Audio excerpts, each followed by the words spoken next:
जिसको देख के आप हैरान हो जाएंगे कि ऐसा कभी आपने पूरी दुनिया में किसी मस्जिद के अंदर ऐसी कोई चीज़ नहीं देखी होगी। आप देखें मेरे मुंह पे एक पिंक इफेक्ट आ रहा है। अभी सूरज जो है वो मस्जिद के ऊपर है। बाहर निकला तो मुझे 2 पुलिस वाले मिले, मैं डर गया। मैं इनका ताल्लुक इंडिया से। अंकल कैसे हैं आप? सिद्धू अंकल। तो जो है ये बताएं कि आप कर क्या रहे हैं यहाँ पे, ये बताइए ज़रा मेरे देखने वालों को बताइए। मजे कर रहे हैं। यहाँ पे ये बैठने के लिए थोड़ा सा बना, जैसे हम लोग यहाँ सहन होते हैं, ये बैठने की एक जगह थी ओपन, और इस पर ये सारा वुडन वर्क हुआ हुआ है, अंदर सारा ग्लास वर्क हुआ हुआ है। गोश्त की दुकान नजर आई, आप ये देखो किस सफाई सुथराई से यहाँ पे। 2 सीटें यहाँ पे हैं। अच्छा, 2 सीटें यहाँ पे और 3 सीटें बैक साइड पे है ना। सही है, मतलब पूरा सामान भरा हुआ गौरव भाई, पानी वानी खाने पीना। और भाई हरी मिर्चें वहाँ भी रखी है गौरव भाई, इंडियन हरी मिर्चें लेके घूम रहे हैं आप साथ अपने। बिल्कुल बिल्कुल। सर ये क्या लाहौर में लहराएंगे ले जाके क्या? जैसा आपको हो गया जबरदस्त भाई, लाहौर में लहराना है आपने कर देंगे आप। जबरदस्त। नहीं सर, आपसे पाकिस्तान में कर दीजिएगा, बहुत है ये। कहा जाता है कि एक दिन एक औरत ने एक कब्र के अंदर से लाइट्स निकलते हुए देखी, तो उसने इस बात की आगे लोगों को बताया, और उस दौर की जो टेक्नोलॉजी थी, gift. Thank you very much. मेरे को पाकिस्तान बहुत अच्छा लगता है। अच्छा लगता है आपको? पाकिस्तान अच्छा आदमी है, सब पाकिस्तानी अच्छा है। अच्छा, आपको आपकी उर्दू इतनी अच्छी कैसे? मैं मूवी देखा, मैं शाहरुख खान देखा, मेरे फेवरेट जॉन अब्राहम।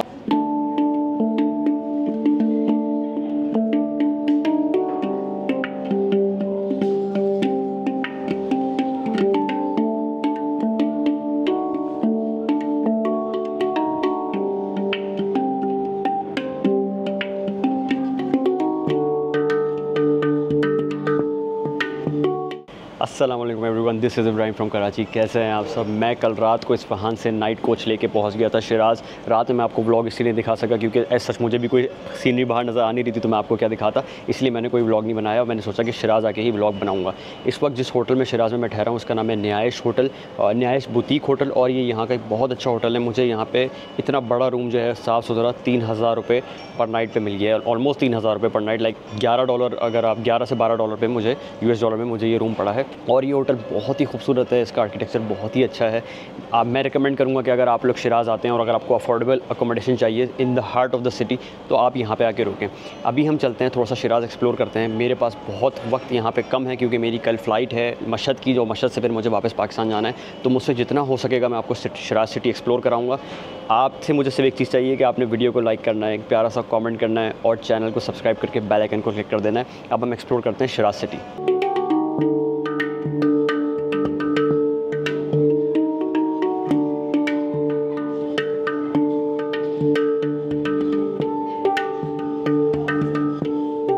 अभी जिस मॉस्क के बाहर मैं खड़ा हुआ हूँ, ये 19वीं सेंचुरी में बनाई गई थी, और इसको बनाने वाले का नाम था नासिर उल मुल्क, जिसके नाम पे ही मस्जिद का नाम रखा गया। इस मस्जिद को पिंक मॉस्क भी कहते हैं। पिंक मॉस्क क्यों कहते हैं वो मैं आपको मस्जिद के अंदर जाके बताऊँगा।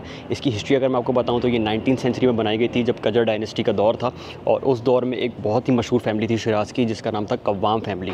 उनके कव्वाम फैमिली के गवर्नर के बेटे का नाम था नासिर उल मुल्क, जिन्होंने ये मस्जिद बनवाई।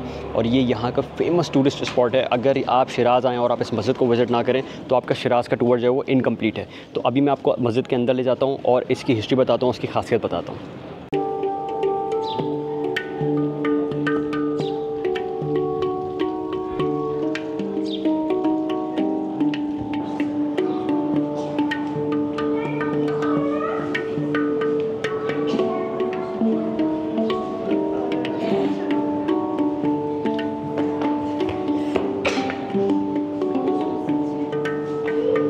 अभी मैं मौजूद हूँ मस्जिद के अंदर सबसे खूबसूरत हिस्से में, कि जिसकी वजह से इस मस्जिद को पिंक मॉस्क कहा जाता है। अगर आप मेरे पीछे ये ग्लास वर्क देखें तो ये सारा ग्लास वर्क जो है यूक्रेन से करवाया गया था 19वीं सेंचुरी में। सारे कारीगर और सारा ग्लास जो है वहाँ से मंगवा के यहाँ पे फिट करवाया गया था।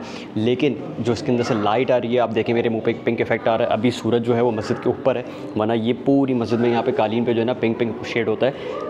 लेकिन ये बता दूं कि पिंक मॉस्क इसको इसकी वजह से नहीं कहा जाता, उसकी अलग वजह हो मैं अभी आपको बताता हूँ। अच्छा, इस ग्लास की अगर मैं आपको खासियत बताऊँ तो इस ग्लास का फ़ायदा ये है कि ये जो लाइट इफ़ेक्ट पैदा करते हैं ना इस मस्जिद के अंदर, तो यहाँ पे कोई भी कीड़ा मकोड़ा, कोई कॉकरोच, कोई छिपकली, कोई भी इस मस्जिद के अंदर नहीं आ सकता, क्योंकि वो लाइट इफ़ेक्ट ऐसा होता है कि जो एक नेचुरल किंग टॉक्स या मोर्टीन की तरह जो है काम करता है। आप इस तरह समझ लें।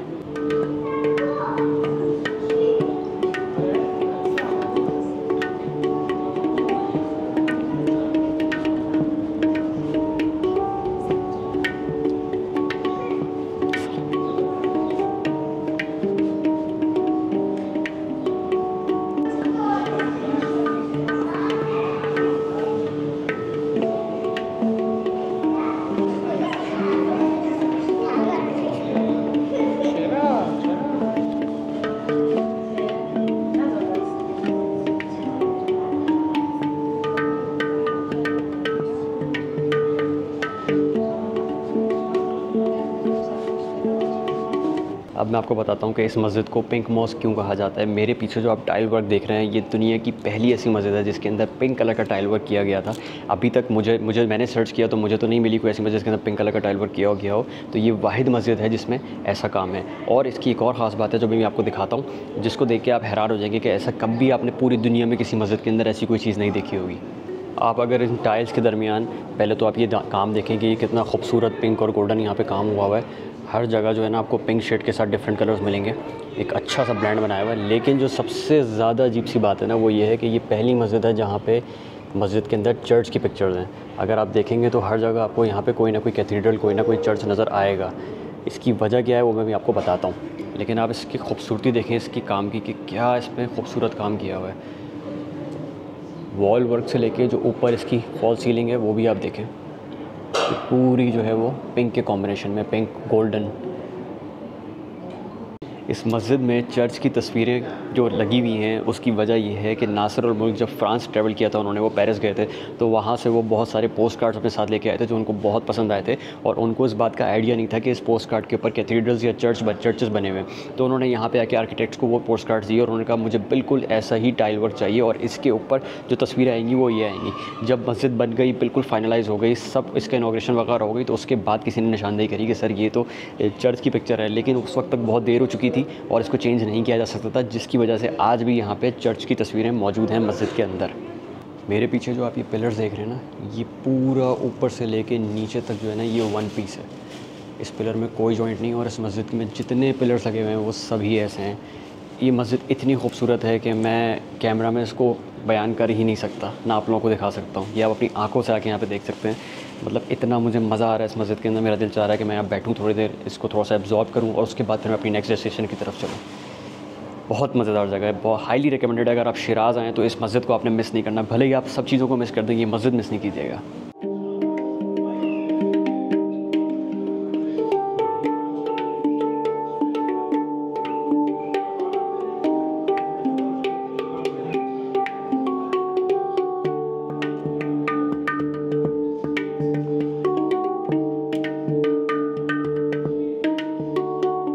ईरान में मैंने अभी तक जितनी भी मसाजिद और जितने भी हिस्टोरिकल प्लेसेस को विज़िट किया है, तो अगर मैं उन जगहों के आर्किटेक्चर की बात करूं तो सबका आर्किटेक्चर ऑलमोस्ट सेम है। लेकिन जो असल डिफरेंस आता है ना हर जगह पे, अगर आप देखेंगे तो टाइल वर्क का बहुत डिफरेंस है। हर जगह का, हर श्राइन का, हर मॉस्क का जो टाइल वर्क है वो उसको मुनफरद बनाता है। बाकी जो अगर आर्किटेक्चर महराबों की बात करूँ, गुंबदों की बात करूँ, तो ऑलमोस्ट हर जगह के आपको सिमिलर ही मिलेंगे।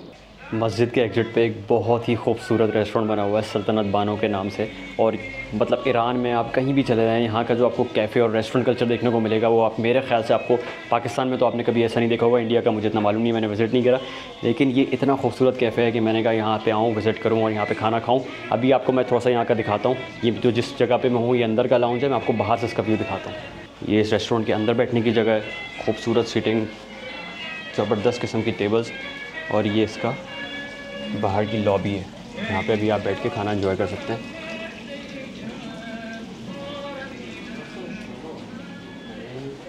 आपको ईरान में हर जगह से जो है ना पर्शियन आर्किटेक्चर की झलक नज़र आती है, भले वो कैफ़ेज़ हों, रेस्टोरेंट्स हों, शॉप्स हों, बाज़ार हों, मॉस्क हो, श्राइन्स हो, हर जगह पे आपको इनका ट्रेडिशनल आर्किटेक्चर ज़रूर नज़र आएगा। ऐसा नहीं है कि बस सीमेंटेड वॉल्स और ये सब बना दिया और एक रेस्टोरेंट खोल लिया। वाइब चेक करें आप इस रेस्टोरेंट की।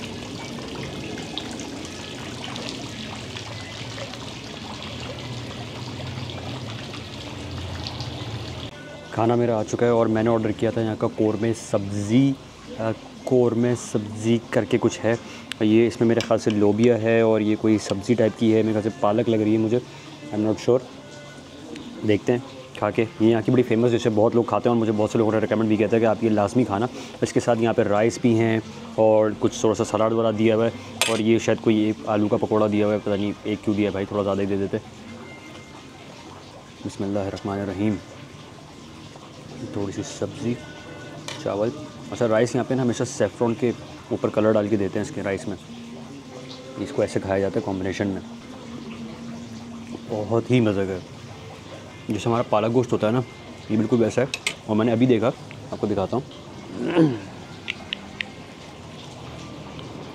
इसके अंदर ये बोटी भी है। बोटी देखें आप कितनी टेंडर है, आराम से टूट रही है। तो ये लोबिया टाइप की कोई सब्ज़ी है, लोबिया टाइप की कोई दाल है और उसके अंदर ये पालक की सब्ज़ी है और ये मीट है। आई थिंक लैम का है ये मीट। बहुत ही मज़े का है। मैं अपना खाना ख़त्म करता हूँ और फिर आपसे अपनी नेक्स्ट डेस्टिनेशन पे मिलता हूँ।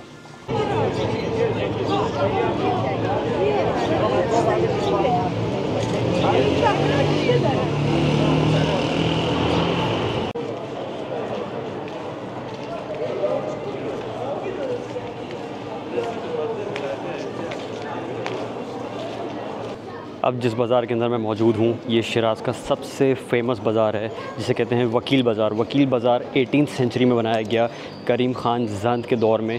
जब यहाँ पे ज़ांद डायनेस्टी थी तो शिराज़ को उसका कैपिटल बनाया गया। ज़ांद डायनेस्टी थी मेरे ख्याल से पर्शियन एम्पायर की हिस्ट्री में सबसे छोटा एरा था, जिसे लाइक 40 to 42 ईयर्स तक इनकी हुकूमत यहाँ पे रही। और ये बाज़ार उन्होंने तब बनाया 18th सेंचुरी में ताकि यहाँ पे लोग आके ख़रीदारी कर सकें। और सिल्क ट्रेड रूट भी था, तो ये ट्रेडर्स दुनिया जहाँ से यहाँ पे आते थे और अपने माल यहाँ पे, अपने स्पाइसेस, अपना कॉपर का काम, कारपेट वर्क सब यहाँ पे बेचा करते थे।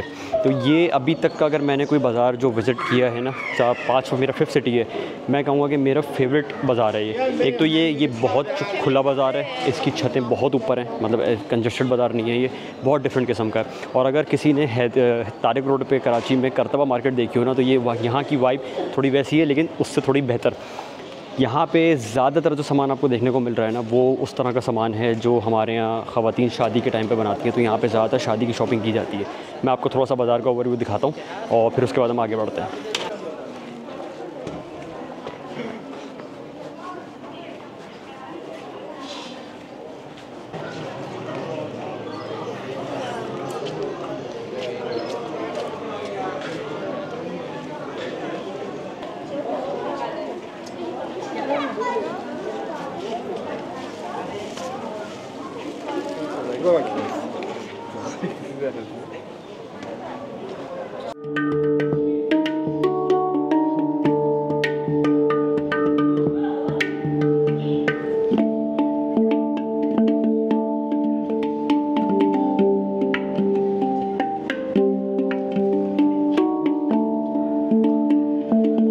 अभी बाज़ार के अंदर घूमते घूमते मैं बाहर निकला तो मुझे 2 पुलिस वाले मिले।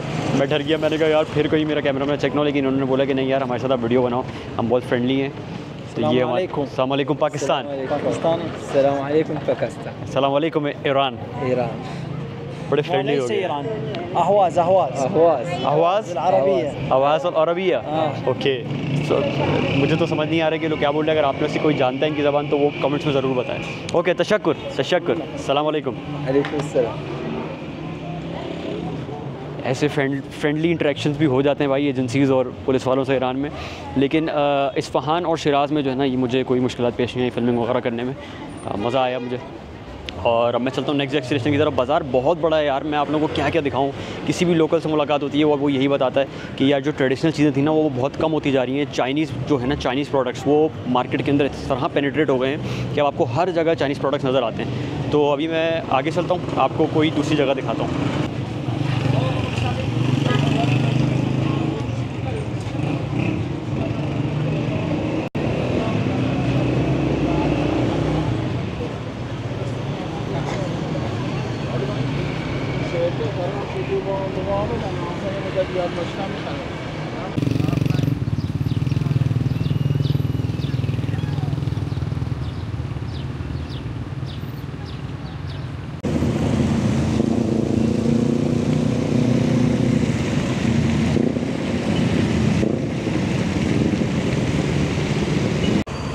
ये बच्चा मिला है भाई, ये मोज़े वगैरह बेच रहा है यहाँ पे।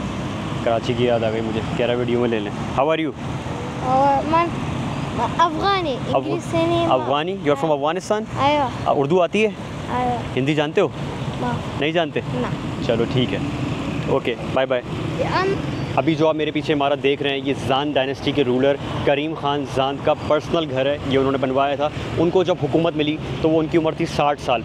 बूढ़े हो चुके थे, तो थोड़ा सा ज़रा उनके दिल में खौफ था कि कोई हम पे अटैक ना कर दे या मेरी फैमिली को कोई ख़तरा ना हो। तो इसकी वजह से उन्होंने एक किला नुमा घर बनवाया जिसके अंदर वो रहा करते थे। और वो सुनने में ये आता है और जो तारीख में हमें मिलता है, वो इतने नरम दिल शख्सियत थे कि वो पर्शियन हिस्ट्री के वाहिद किंग थे जिन्होंने अपने नाम के आगे ना कभी शाह लगाया ना ही किंग लगाया। वो कहते थे कि मैं वकील हूँ, वकील अल रियाया, अपनी रियाया का वकील हूँ, मैं इनके लिए लड़ूंगा, मैं इनको अच्छे से अच्छी चीज़ें मुहैया करूँगा। इसीलिए जो वो बाज़ार आपने देखा था जिसका नाम था वकील बाज़ार, वो इन्हीं के नाम पे है। इनका नाम था करीम खान जंद वकील।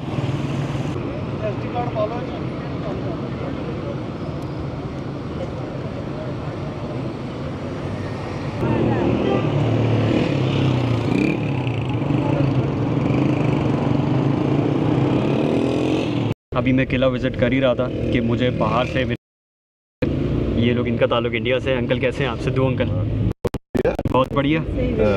सिद्धू अंकल, आप जो है ये बताएं कि आप कर क्या रहे हैं यहाँ पे, ये बताइए ज़रा मेरे देखने वालों को बताइए। मजे कर रहे हैं। नहीं, आपका जो रोड ट्रिप है जो इतना लंबा, उसके बारे में थोड़ा सा बताएं। वो पूरा अभी यार देखो, जिंदगी के कुछ दिन बचे हैं। सही है, तो सोचा घूम फिर लो। सही है, और क्या, सही है।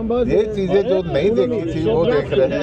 ठीक है, तो हमारा बहुत पहले से प्रोग्राम बना हुआ था मगर कुछ फिट नहीं हो रहा था। ठीक है, अभी भी कुछ आदमी हमारे जो जिन्होंने कमिट किया था वो छोड़ गए। सही है।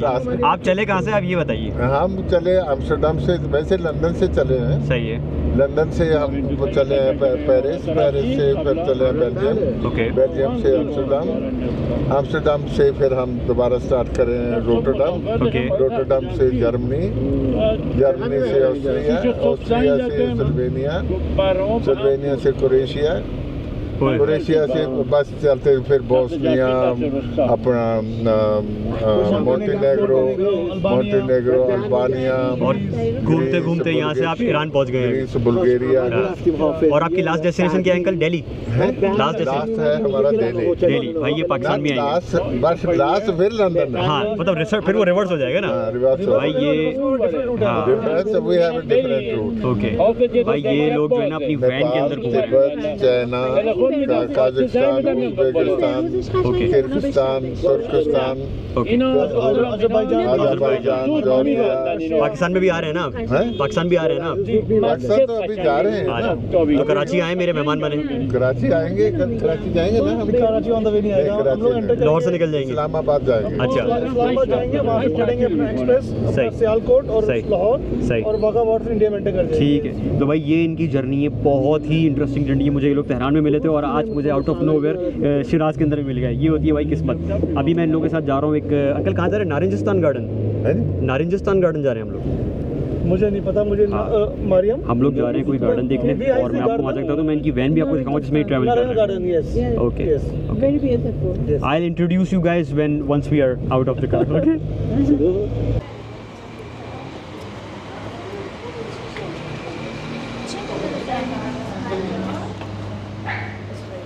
Thank you. अभी मैं यहाँ पे शिराज़ के एक ट्रेडिशनल हाउस में आया हूँ और ये बिल्कुल वैसा ही घर है कि जैसे पुराने दौर के अंदर लोग यहाँ पे रहते थे और जिस तरह के हमारे कराची में या लाहौर में ओल्ड हाउसेस आपको देखने को मिलते हैं। तो मैं भी आपको ये घर विज़िट करवाता हूँ तो आपको एक आइडिया होगा कि शिराज़ में पर्शियन लोग किस तरह रहा करते थे, कैसे उनके घर होते थे। घर के अंदर एंटर होते ही यहाँ पे एक गार्डन है, यहाँ पे ऑरेंज ट्रीज़ लगे हुए हैं और ये कुछ सामने का व्यू है। अंदर जाके देखते हैं वहाँ पे क्या क्या है। फ़िलहाल अगर पीछे अगर आप देखें तो यहाँ पे ये बैठने के लिए थोड़ा सा बना, जैसे हम लोग यहाँ सहन होते हैं, ये बैठने की एक जगह थी ओपन और इस पर ये सारा वुडन वर्क हुआ हुआ है, अंदर सारा ग्लास वर्क हुआ हुआ है और कुछ इस तरह का इसका इंफ्रास्ट्रक्चर है। यहाँ पे ब्रिक्स लगे हुए हैं, सारा ये आप देख रहे हो ना, ये वुडन और ग्लास वर्क यहाँ पे हुआ हुआ है। बहुत ही खूबसूरत घर है ये। अभी आपको मैं मिलवाता हूँ मरियम से। Hello Mariam. Mariam and her husband Ali is a tour guide in Iran. They can arrange tour for everywhere in Iran. Is that so, Mariam? Yeah, English and German language. English and German language and Farsi as well, right? Yeah, Farsi. Okay, I will mention their contact number in the description. So if you are coming to Iran, Thanks a lot. you can contact them, and they are a very lovely couple. You will enjoy your time in Iran with them. I invite you kindly to my country to see you the glory of Iran. Yeah. Okay, thank you, Mariam. Thank you so much. इस घर के अंदर आप ये glass work देखें, कितना खूबसूरत लग रहा है। हर तरफ जो है ग्लास ही ग्लास है। ये भी सारा यूक्रेनियन आर्किटेक्चर है। अमेजिंग। बहुत ही खूबसूरत मेंशन है, मुझे बड़ा अच्छा लगा विज़िट करके। अगर आप लोग भी ईरान आएँ और ख़ासतौर पे शिराज, इस्फहान, तो यहाँ के जो ट्रेडिशनल हाउसेज़ हैं उनमें से किसी एक को ज़रूर विज़िट करें, ताकि आपको एक आइडिया हो कि यहाँ पे किस तरीके से लोग रहा करते थे और किस तरीके का आर्किटेक्चर यहाँ पे इस्तेमाल हुआ था।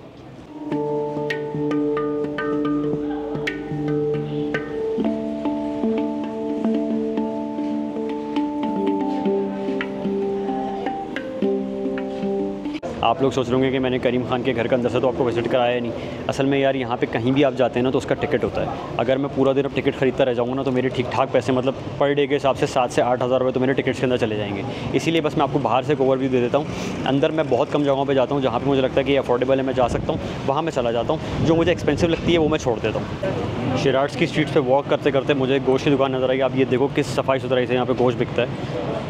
सब यहाँ पर शीशे के अंदर पैक्ड है, कोई मक्खी कोई कीड़ा जो जा नहीं सकता अंदर भी। अगर आप देखो तो सब गोश्त इस तरीके से मिलता है यहाँ पे। कुछ इस तरह की स्ट्रीट्स होती हैं, साफ़ सुथरी, मज़ेदार, हर तरफ दरख्त लगे हुए हैं।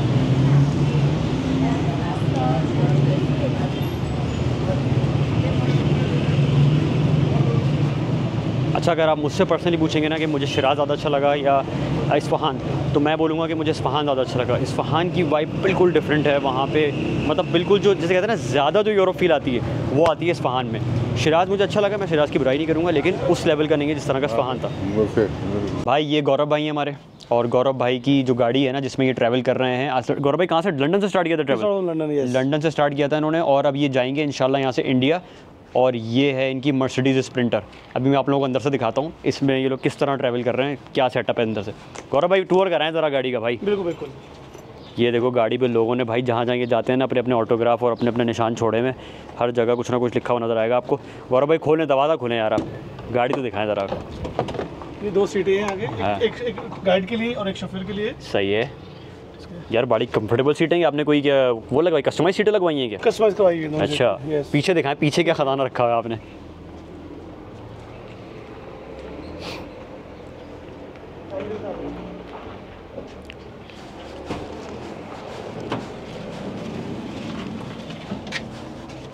ये 2 सीटें यहाँ पे हैं। अच्छा, 2 सीटें यहाँ पे हैं और 3 सीटें बैक साइड पे है ना। सही है, मतलब पूरा सामान भरा हुआ है गौरव भाई, पानी वानी, खाने पीना। और भाई हरी मिर्चें वगैरह भी रखी हुई है गौरव भाई, इंडियन हरी मिर्चें लेके घूम रहे हैं आप साथ अपने। बिल्कुल बिल्कुल, जबरदस्त। ये कॉफ़ी के कप वगैरह रखे हुए हैं। जैसे कि ईरान में गैस के प्रॉब्लम है, हाँ। गैस बोले तो डीजल पेट्रोल की, तो 70 लीटर का टैंक का बैकअप के लिए। अच्छा, फुल है, हमेशा फुल रहता है ये। सही, ठीक है। एक ये 20 लीटर का पड़ा हुआ है, सही। ये फुल रहता है हमेशा। सही है। ये क्योंकि हम लोग डॉग लवर है, हाँ। तो ये कुत्ते खाना हम लोग साथ ही चलते हैं हम लोग। अच्छा, तो कुत्ता कहीं इधर से रास्ते मिल जाए तो उसको खाना देते हैं? खाना देते हैं उसको। जबरदस्त यार। और हर कंट्री के हमारे पास फ्लैग्स है, हमारे पास पाकिस्तान, इंडिया, ईरान। अच्छा, 40 फ्लैग्स है हमारे पास टोटल। सारे फ्लैग्स लेके चलने हैं मैं आप? आपको दिखाता हूँ पाकिस्तान का फ्लैग। क्या क्या रखा हुआ है? ये क्या बियर शेयर रखी हुई है क्या? नहीं, ये आपका ये गैस सिलेंडर है। अच्छा, वो जो पोर्टेबल गैस सिलेंडर होता है। हमारे पास सही, सही, सही। 3 वो है अपने पास, क्या नाम है, पोर्टेबल स्टोव्स है। अच्छा, मुझे लगा बियर रखी हुई है। बियर अलाउ नहीं इसका। हाँ। अच्छा, ये क्या गौरव भाई, ये पीछे आपने पर्दा क्यों डाला हुआ है ब्लू कलर का? ये पर्दा नहीं है, हाँ। ये एक टेम्परेरी वॉल बनाई है ये। सही है।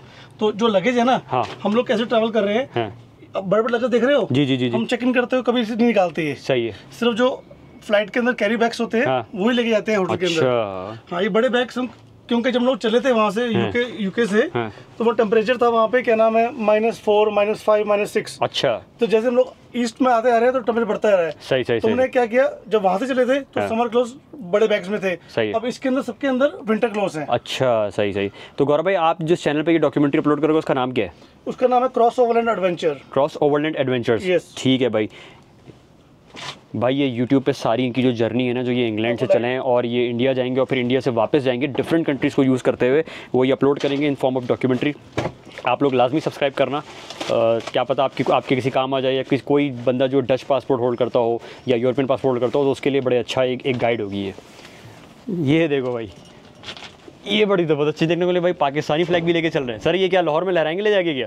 जैसा आपको हो गया ज़बरदस्त भाई, लाहौर में लहराना है आपने कर देंगे फ्लैग। ज़बरदस्त। नहीं सर, आपसे पाकिस्तान में कर दीजिएगा, बहुत है ये। बहुत आला यार, हर कंट्री का फ्लैग है इनके पास, ये पाकिस्तान का भी लेके जा रहे हैं। तो गौरव भाई आप तस्वीर वगैरह खिंचवाते होगे फ्लैग के साथ ना, जहाँ भी जाते होगे? क्या नाम है, जितने भी वीज़ास वगैरह है ना, हाँ। ये हमारी ऑफिशियल विजिट है। हाँ। तो जितने आपके पाकिस्तान एम्बेसडर है, हाँ। तो उन्होंने स्पेशल बुलाया था एम्बेसडर के अंदर। अच्छा। ईरान एम्बेसडर ने, अफगानिस्तान एम्बेसडर ने, सही। सबने बुला के, तो हम लोग सबके उनके ऑटोग्राफ्स जो आप देख रहे हो, सिग्नेचर हाँ। उन कंट्रीज के फ्लैग्स वगैरह लेके सही। रिस्पेक्ट साथ में चल रही है। ज़बरदस्त भाई, ज़बरदस्त यार। गौरव भाई I wish you all the best for this journey. बहुत अच्छा लगा आपसे मिलके, थैंक यू सो मच, आपने अपनी वैन का टूर कराया।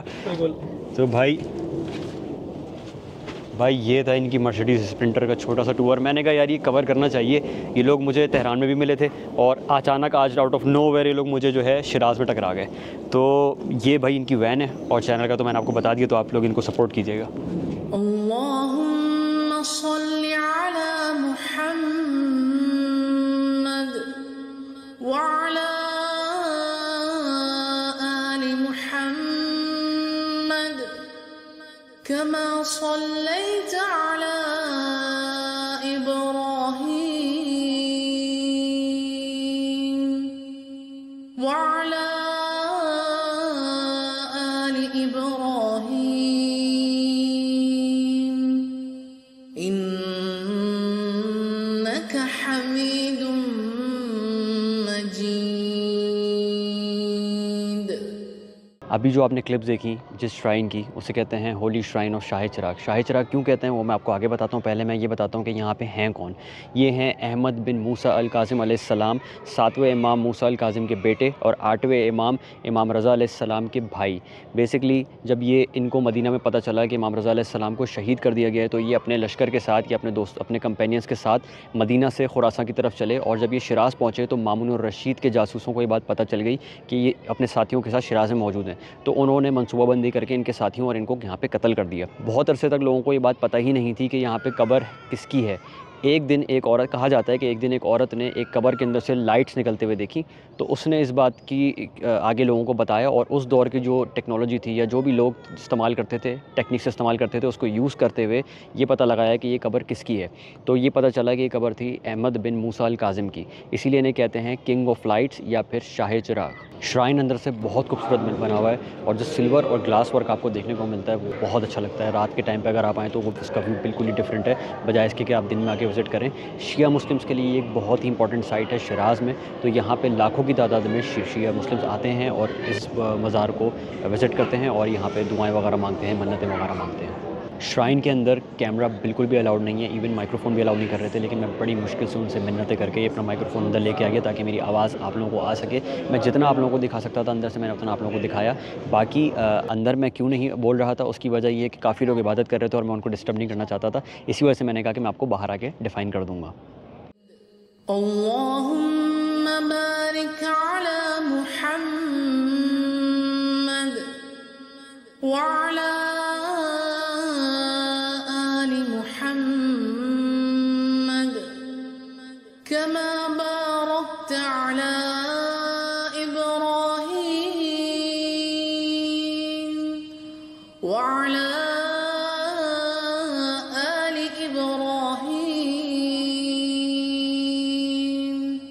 इन्नका हमीदुम मजीद। श्राइन से निकलने के बाद मैंने अपने लिए कुछ खाने को ढूंढने की कोशिश करी, लेकिन भाई यहाँ पे तो 10 बजे ही सब कुछ बंद हो जाता है। लेकिन जिस होटल में मैं ठहरा हुआ ना, वहाँ के जो रिसेप्शनिस्ट हैं मोहम्मद भाई, ये है मोहम्मद भाई। अस्सलाम वालेकुम। सलाम अलैकुम। मोहम्मद भाई बहुत अल्लाह का शुक्र है, मोहम्मद भाई ने इतनी मेरी हेल्प की ना जब से मैं यहाँ पे आया हूँ। इन्होंने देखा कि मैं परेशान हो रहा हूँ खाने के लिए, इन्होंने अपनी मोटर बाइक निकाली और हम लोग सुनसान गलियों में खाना ढूंढते ढूंढते एक रेस्टोरेंट पे आ गए जहाँ पे हमें खाना फाइनली मिल रहा है और हम होटल लेके जाएंगे। तो मोहम्मद भाई बहुत शुक्रिया आपका, आप बहुत अच्छे इंसान हैं। और मैं आपके लिए जो आपने मुझसे एक फरमाइश की थी तोहफे की, तोहफा, इन्होंने मुझसे कहा था कि इब्राहिम भाई मुझे पाकिस्तान का एक क्रिस्पी नोट चाहिए और इत्तेफाक से मेरे पास एक नोट था। तो ये मोहम्मद भाई के लिए gift. Thank you very much. मेरे को पाकिस्तान बहुत अच्छा लगता है। अच्छा लगता है आपको? पाकिस्तान अच्छा आदमी है, सब पाकिस्तानी अच्छा है। अच्छा, आपको आपकी उर्दू इतनी अच्छी कैसे? मैं मूवी देखा, मैं शाहरुख खान देखा, मेरे favourite John Abraham. John Abraham favourite है जॉन आपका? अब्राहम बहुत पसंद है। आपने मुझे बाल नहीं दिखाए अभी तक अपने। हाँ वो अच्छा नहीं है ऐसा ही है बात। भाई मोहम्मद भाई जो है ना मेरे बड़े अच्छे दोस्त बन गए हैं यहाँ पे, और ये पाकिस्तान भी आना चाहते मैं हैं। आऊँगा पाकिस्तान, ज़रूर आइएगा। आपको मैं आप उधर मेरे शादी करूँगा। तो भाई कोई मोहम्मद भाई से आके शादी कर, ये इनको पाकिस्तानी और इंडियन लड़कियाँ बहुत पसंद है। हाँ, कोई इनसे मैं शादी करना चाहता हो तो आप कमेंट्स कीजिएगा, मैं इनका कॉन्टैक्ट नंबर आपको दे दूंगा। बहुत शुक्रिया मोहम्मद भाई आपका। बहुत शुक्रिया। अभी हम लोग खाना लेते हैं। तुमसे अच्छा लगा तुम पाकिस्तान से मिल के, मैं बहुत पसंद करता हूँ पाकिस्तान। बहुत शुक्रिया आपका, और हम भी बहुत पसंद करते हैं आप लोगों को। तो भाई अभी हम लोग खाना लेते हैं, फिर अपने होटल चलते हैं और वहाँ पे जाके खाना खाते हैं और वहीं पे व्लॉग को एंड करते हैं।